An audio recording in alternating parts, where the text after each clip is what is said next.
I decided to pick up a new book right now, so I decided to film it and do a reading vlog of it. This is a book that I want to give a second chance to. I have started reading it a while ago, and I have not really given it proper chance, but I want to give it a proper chance right now. It's Dark Academia, and it's the end of September, so I think it's the perfect time to start this book right now. So let's just pick up this book with you and let's see what it's about. Synopsis. Oliver Marks had just served 10 years for the murder of one of his closest friends, a murder he may or may not have committed. On the day he is released, he is greeted by the detective who put him in prison. Detective Colburn is retiring, but before he does, he wants to know what really happened 10 years ago. As a young actor studying Shakespeare at an elite arts conservatory, Oliver noticed that his talented classmates seemed to play the same roles on stage and off: villain, hero, tyrant, temptress. Though Oliver felt doomed to always be a secondary character in someone else's story, but when the teachers change up the casting, a good-natured rivalry turns ugly, and the plays spill dangerously over into life. When tragedy strikes, one of the 7 friends is found dead. The rest face their greatest acting challenge yet, convincing the police and themselves that they are blameless. It sounds very interesting. I also forgot to mention that I'm in the middle of another book that I started this morning, I think, and that's The Third Gilmore Girl by Kelly Bishop, which is the actor who played Emily Gilmore in Gilmore Girls. It's a memoir by her. I'm currently in the 2nd chapter, so I'm not that far into it. I don't know much about her life other than, that she appeared in Gilmore Girls. And so I also just was doing a little bit of work, and I noticed that Book Roast is still doing her all-nighter reading sprints, which I'm going to participate in. They're already in the middle of one. They have 7 minutes left. I'm going to try to fix whatever I'm trying to fix it, and then I can have some time to read. On my TBR is a book that I actually picked up from a used bookstore recently, shockingly enough, and that is A Sorcerer's Cup.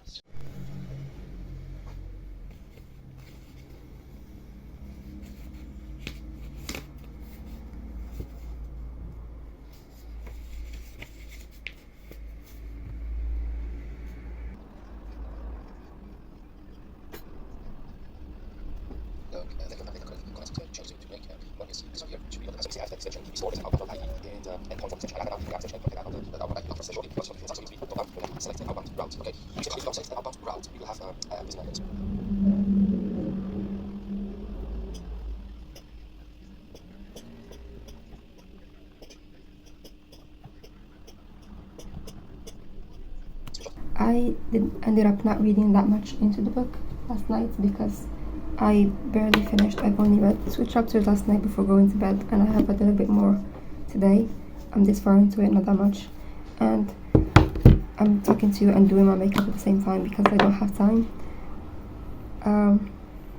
I just wanted to say that last time I have read this book, attempted to read it, I thought that there was way too many Shakespeare references.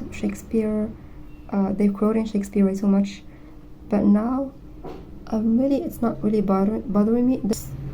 Right now, at the point where I'm at, the person who does the casting told them that they're going to switch it up right now because they always do the same roles for each character, each person. They always have the same roles. Chapters are very short, so it's very readable. Even though I haven't had time to sit and read, I'm already in page 41, and I'm definitely going to read a lot more tonight.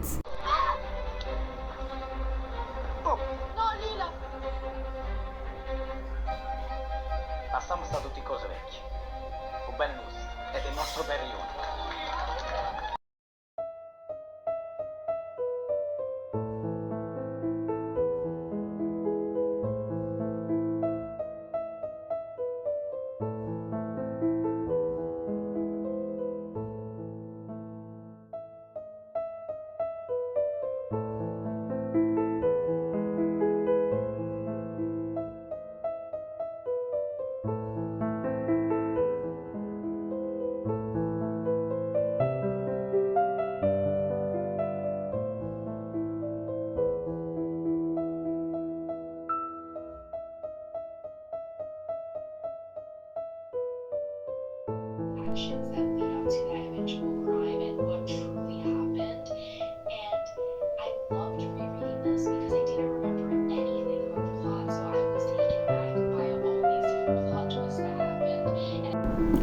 just realized that I forgot to use my mic throughout this whole video, so I don't know if you can hear me.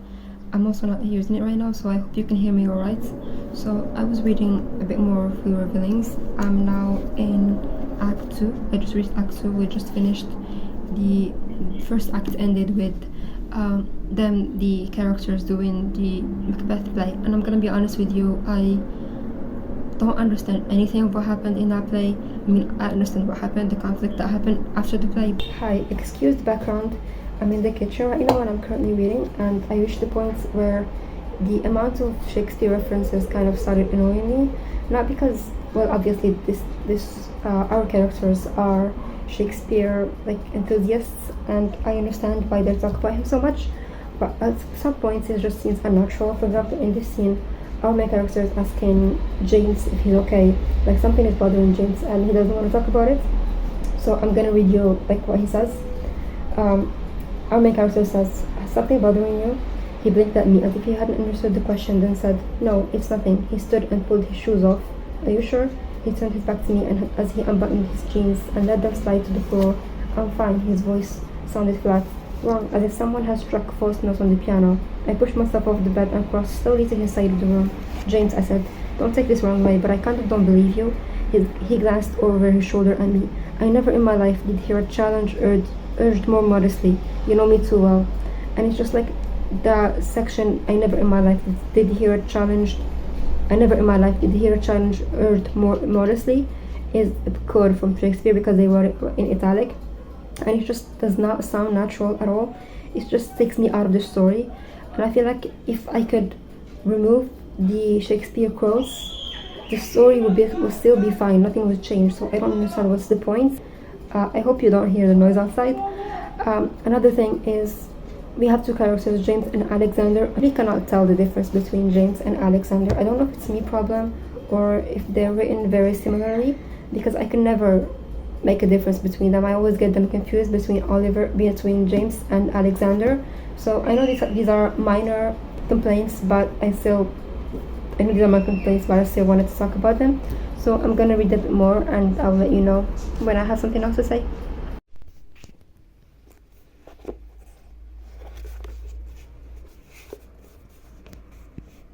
It's been 2 days since I had last updated you, and that's because I have just been doing some computer work, which is not really interesting to look at, but I have been loving this book.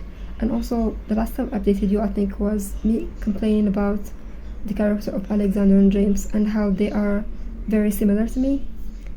Immediately after I said that, something happened in the book, which is something that basically made the book start, and ever since then I'm really hooked. I have not been able to put down this book, so I'm going to go read a bit more right now. I'm really enjoying it. It's really good. I have not filmed a read with me video in such a long time, so I think I'm gonna film right now while I read a bit more for like 45 or 30 minutes, and I will see you then.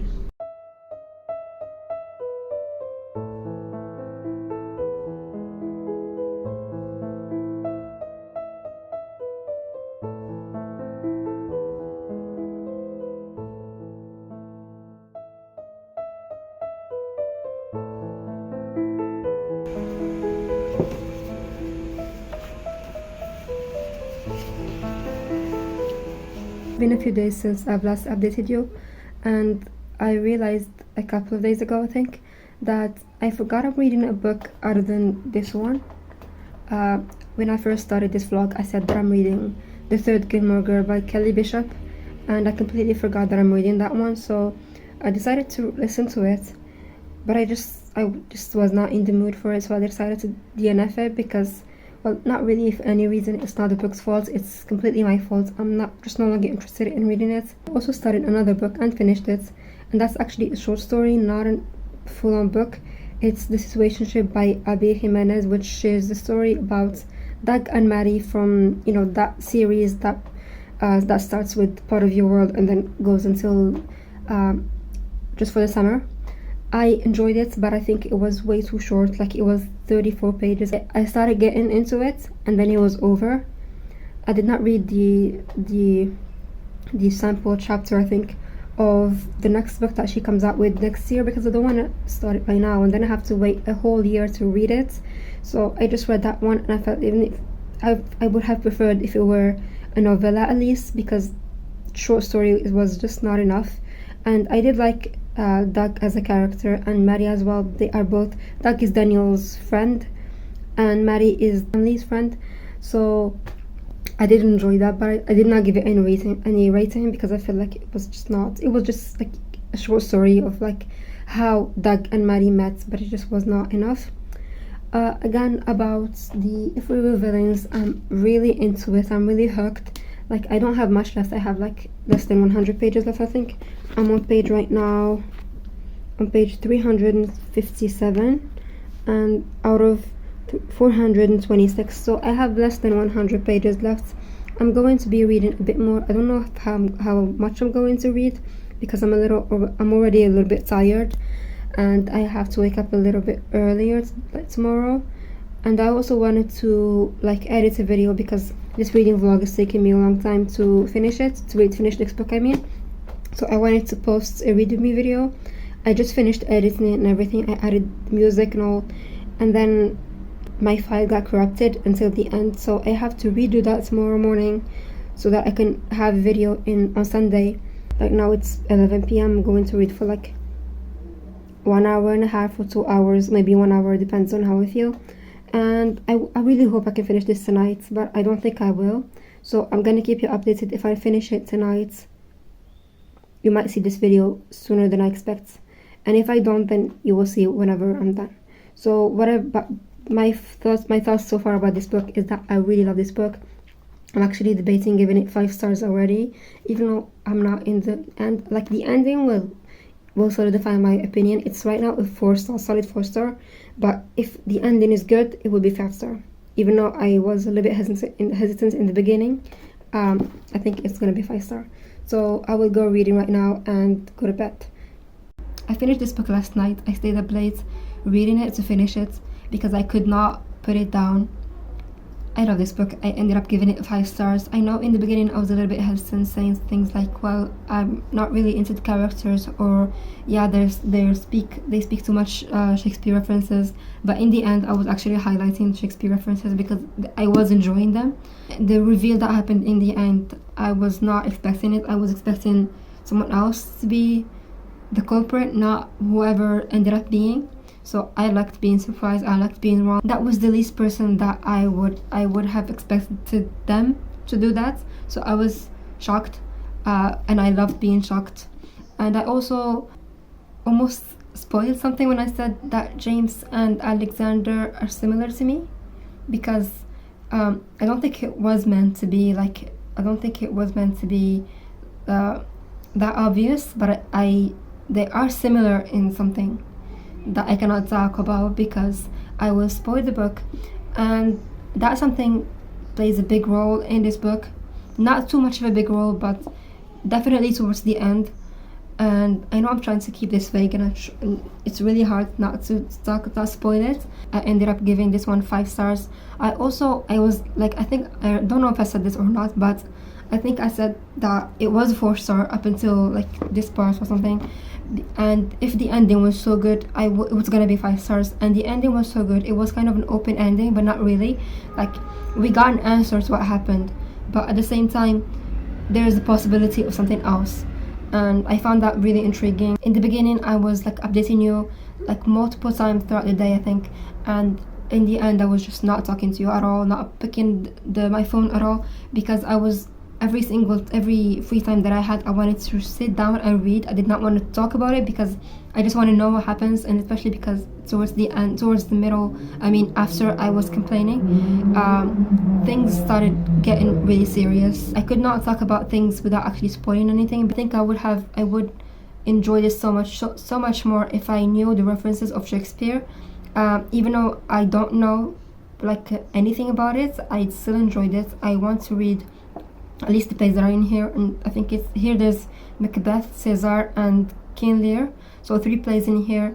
I definitely want to read them and then reread this one to see like how my enjoyment, now that I understand those original plays, how my enjoyments changes, or what do I get from here that is different. And also I think reading this one at this time was the perfect time, because I just saw randomly a post on Instagram that's from ML Rio, the author of this book, and she came out with another book. I'm not sure if it's coming out next month or if it's already out, and that's it's called The Graveyard Shift. So it's a perfect timing, because I don't have to wait for so many years for her to like write another book, so I can just immediately start that one whenever I had the chance. I found myself giving it 2 stars on Goodreads. I changed it immediately to 5 stars. I know my tastes have changed, or I think it's not really the fact that my tastes have changed, but also I really don't give books that much of a chance. Like if it doesn't hook me from the beginning, I more likely than not go into the end of it. And like I just said, like yesterday I think, when I was reading the third Gilmore Girl, and there was literally nothing wrong with it, and I just decided to not continue it. And that's something that, you know, I know that people struggle with reading books that they don't like, but I have the opposite problem. Like a few chapters of a book, before it even gets good, I will DNF it, and I will say, oh, I did not like that book. So I think I should stop doing that and give books more of a chance, at least like read half, and then see if I like it or not. Because I have done this so far with this one, If We Were Villains. I did not like it. I also did not like what's it called, My Brilliant Friend. I hated it in the beginning, but the second time around I love it. So now that this happened with 2 books, I'm really like curious what book that I said I did not like, I might actually enjoy if I give it more of a chance. This is the book I'm talking about, Beautiful World, Where Are You by Sally Rooney. I have read Normal People and Conversations with Friends, and I preferred Conversations with Friends to Normal People, but again, my tastes have changed. Even though I did like them, they were not favorites. They were just okay books to me. And I tried to read this one. I'm not sure where I stopped, because I have some highlights in here. I remember filming a video and saying that this is one of the worst books, or like the most disappointing books ever. I don't think I finished it, but now that I see everyone talking about Intermezzo, it's making me want to reread this one. Like if I give this one 2 stars and then I turned it into 5 stars, maybe this will happen with this one. I think I get this one maybe 2 or 1 star. Let me know if you have read this one. Is it worth it? Should I give it another chance?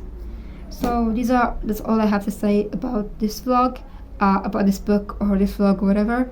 So thank you for watching, and I will see you in another video very soon. Bye.